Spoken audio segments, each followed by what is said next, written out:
साये की राजकुमारी रात के अंधकार में एक सुनसान घाटी के बीचों बीच, जहां चांद की रोशनी भी पहुंचने से हिचकिचाती थी, एक रहस्यमय किला खड़ा था।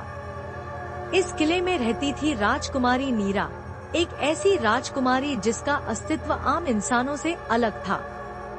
वह न तो पूरी तरह इंसान थी, न पूरी तरह साया, बल्कि दोनों के बीच की एक अनोखी मूक थी। नीरा का बचपन आम राजकुमारियों जैसा नहीं था। महल की दीवारें हमेशा सरगोशियों से भरी रहती थी।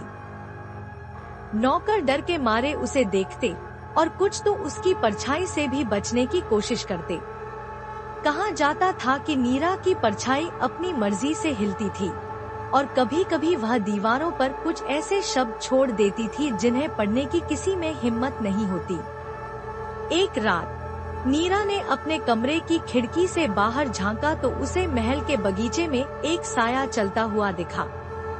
वह कोई आम साया नहीं था, वह राजकुमारी की ही आवाज में सरगोशी कर रहा था। समय आ गया है, सच जानने का समय। नीरा निडर थी। वह बगीचे में उतरी और जैसे ही उसने साये को छुआ, एक जबरदस्त झटका लगा और वह किसी दूसरी ही दुनिया में पहुंच गई। यह सायों की दुनिया थी, जहां रोशनी प्रतिबंधित थी और जहां केवल वही जीवित रह सकते थे जो अंधेरे के रहस्यों को जानते हों। इस दुनिया में नीरा की मुलाकात एक रहस्यमय युवक से हुई, जो खुद को जाल कहता था। जाल ने नीरा को बताया कि वह भी उसी की तरह आधी रोशनी और आधे साये की मखलूक था और यह कि दोनों की तकदीरें एक दूसरे से जुड़ी हुई थी। साये की राजकुमारी नीरा की मुलाकात यहाँ दो और रहस्यमय किरदारों से हुई। महारानी एस्मराल्डा, जो साये की दुनिया की रानी थी और वेदरान की दुश्मन मानी जाती थी। उसने नीरा को चेतावनी दी कि वेदरान ने कई रहस्यों को छिपा रखा है और यह कि नीरा की असली शक्ति अब तक पूरी तरह प्रकट नहीं हुई है। कोरा, एक रहस्यमय लड़की जिसके पास कोई साया नहीं था और जो किसी अज्ञात रहस्य की शिकार थी। कोरा का कहना था कि वह किसी और ही दुनिया से आई है, लेकिन उसे अपनी असली पहचान याद नहीं थी। खतरनाक दुश्मन और गुप्त साजिश। नीरा को पता चला कि उसके माता पिता को एक जादूगर ने धोखा दिया था, जो रोशनी और अंधकार दोनों पर अधिकार पाने की कोशिश कर रहा था।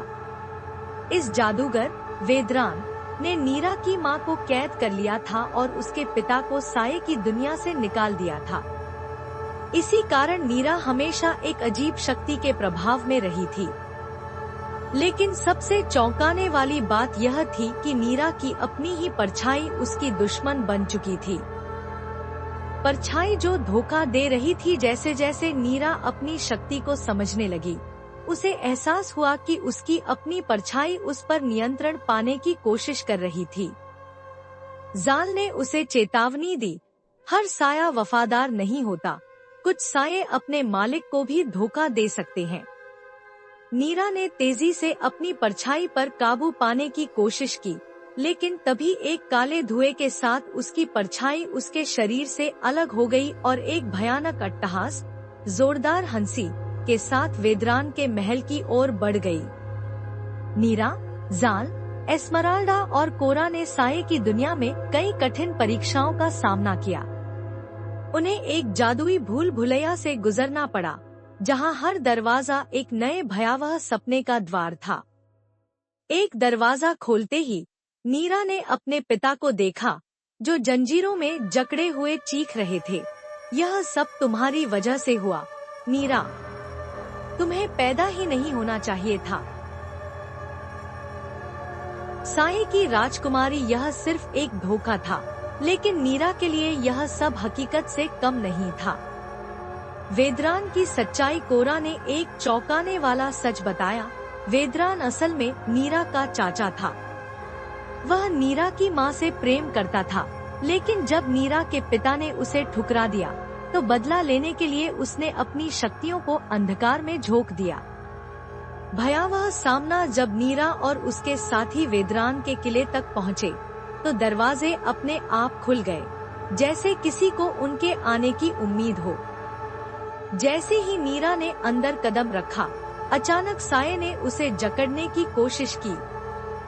वेदरान की गूंजती हुई आवाज आई, मैं ही तुम्हारा सृजन करता हूँ। नीरा, तुम मेरे बिना कुछ भी नहीं। भयानक धोखा। नीरा ने अपनी आंतरिक रोशनी को जागृत किया, लेकिन तभी जाल चीख पड़ा, यह तुम्हारी परछाई नहीं, तुम्हारी असली परीक्षा है। अगर तुम इसे काबू में नहीं कर पाई, तो यह तुम्हें हमेशा के लिए अपने अंदर कैद कर लेगा। नीरा के सामने एक कठिन निर्णय था, या तो वह अपनी परछाई को गुलाम बना ले या फिर उसे पूरी तरह नष्ट कर दे। लेकिन परछाई ने फुसफुसाते हुए कहा, अगर मैं खत्म हो गई, तो तुम भी हमेशा के लिए अधूरी रह जाओगी। अंतिम निर्णय। नीरा ने अपनी आंखें बंद की और अपनी असली शक्ति को महसूस किया। वह न पूरी तरह रोशनी थी, न पूरी तरह अंधकार, बल्कि दोनों के बीच का संतुलन थी। उसने अपनी रोशनी और अंधकार को मिलाया और एक जोरदार विस्फोट हुआ। वेदरान की चीखें गूंज उठीं और उसका अस्तित्व धीरे धीरे खत्म होने लगा। नई रानी वेदरान की हार के बाद नीरा ने अपनी मां को मुक्त किया और साये की दुनिया की रानी बनने से इनकार कर दिया। मैं दोनों दुनियाओं के बीच की कड़ी हूँ। मैं सिर्फ एक दुनिया की रानी नहीं बन सकती। नीरा पहली ऐसी शासक बनी जिसने रोशनी और अंधकार के बीच संतुलन स्थापित किया। अब भी उसकी परछाई उसके साथ थी, लेकिन अब वह कोई भयावह रहस्य नहीं, बल्कि उसकी सबसे बड़ी शक्ति थी। और इस तरह राजकुमारी नीरा एक अनोखी गाथा की रानी बनी, जिसे सदियों तक याद रखा जाएगा।